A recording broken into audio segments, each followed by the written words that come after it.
Good afternoon, everyone. Today I'll be talking about burnout and overtraining. My goal is to obviously give you a basic understanding of the two.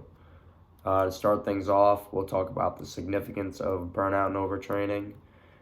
And it starts with as the pressure to win increases, athletes and coaches spend more time training and feel more stress, which sometimes leads to overtraining and burnout.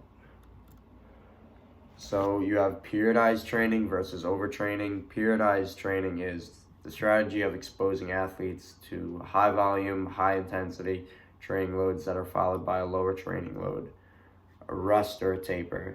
So an example of that would be a 5 repetition on the core exercise such as squat, bench, deadlift, or power lift, clean, and you would start by adding 5 pounds for an upper body movement or 10 pounds for a lower body movement every time you have another training session.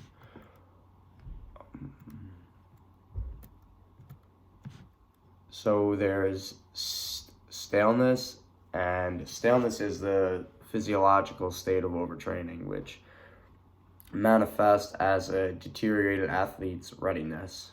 A stale athlete has a difficulty maintaining standard training regimes and can no longer achieve previous performance results.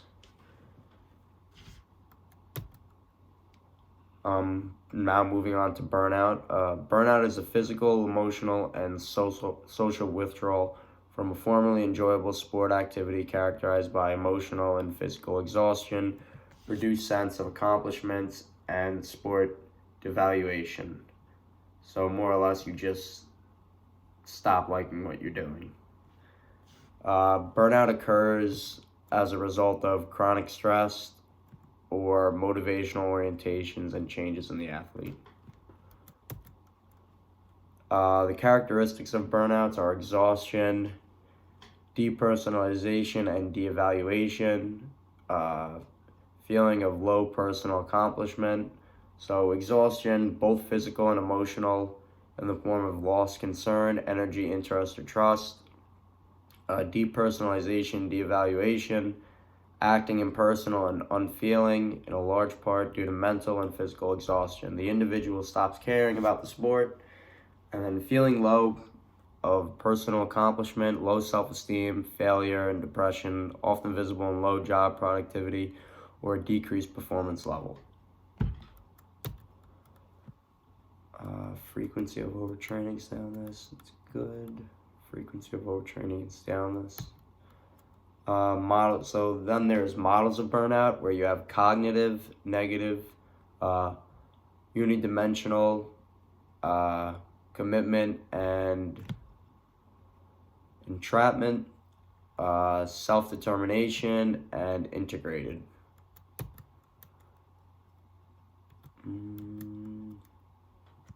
So we'll talk about negative straining stress now. This model focuses on physical training. Physical training stresses that athletes physically and psychologically can have positive and negative effects. Positive adaptations is desirable, negative adaptations is undesirable. And that leads to overtraining, staleness, and burnout.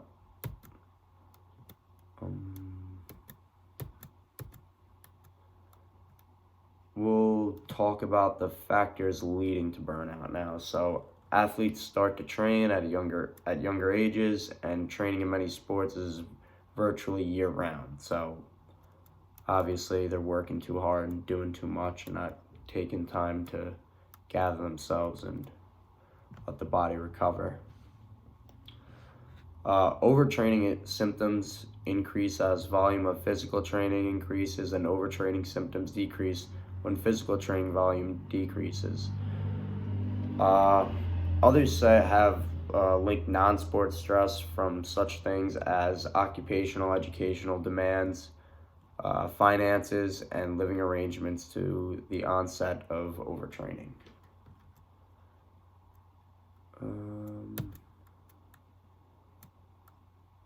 We'll talk about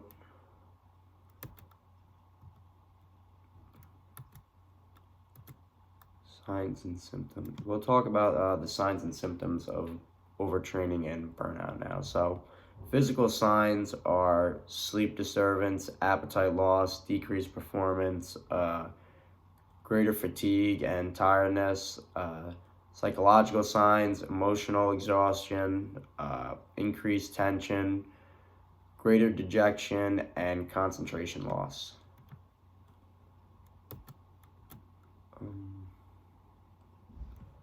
Overtraining and performance. So, overtrained and stale athletes are at risk of developing mood disturbances.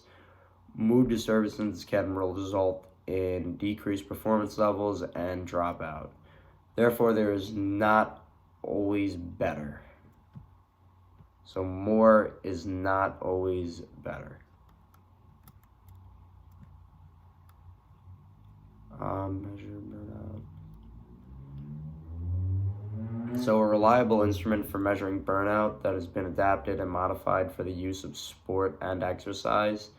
Burnout inventory subscales, so emotional exhaustion, depersonalization, and personal accomplishments, like we talked about earlier. Measuring. So, the burnout inventory has been used with professionals in a variety of potential stressful occupations: nurses, lawyers, social workers, physicians, psychologists, police officers, counselors, and probation officers. So this has a wide variety of people it can touch on. Measuring burnout, the athlete questionnaire. So the athlete burnout questionnaire is a sport-specific measure based on the burnout, the inventory subscales. Once again, emotional and physical exhaustion, reduced sense of accomplishment, and sport devaluation. Burnout in sport professionals. So sport professionals that would look at burnout would be certified athletic trainers, officials, coaches, fitness instructors, administrators, physical education teachers. Factors related to burnout in trainers and officials. So with certified athletic trainers, it would be type A personality, role conflict, occupational stress, and work and family conflict. Officials, it would be job satisfaction, making bad calls, fear of failure, role conflict. Some factors related to burnouts in coaches would be pressure to win, administrator or parental interference or indifference. You know, parents like to get involved in stuff, and obviously as an official, when you're constantly getting yelled at, taking all that heat from all these people, you'll lose it. Extensive travel, intense personal involvement, home and work demands, difficulty handling the high performance demands of elite sport.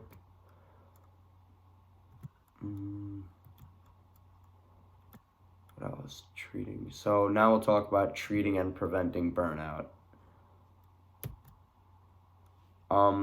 Monitor critical states in the athlete, such as stress levels, training loads, and recovery. So, yeah. Make sure your athlete's all right. You got to check in on them, make sure they're not, overtraining, overworking themselves, overextending. Everything's good at home.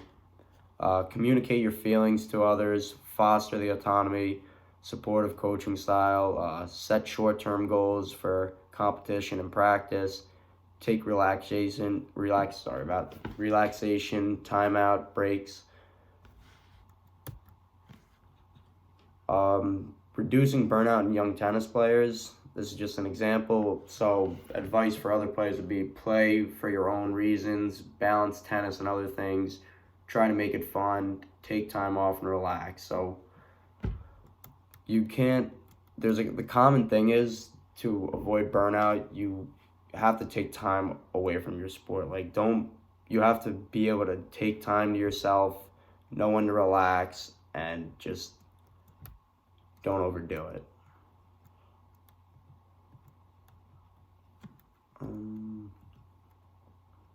What else? We'll finish up with what happens when burnout occurs. So you'll experience chronic stress, motivational orientations and changes in the athlete. So there will usually be physical and psychological differences when someone's burnt out and not enjoying the sport that much anymore.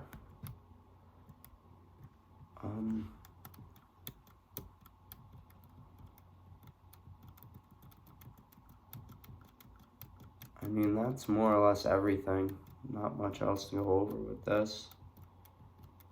I hope that was helpful. Burnout and overtraining is a really interesting topic too. It was my favorite topic when I took this class. But yeah, I hope that helped out.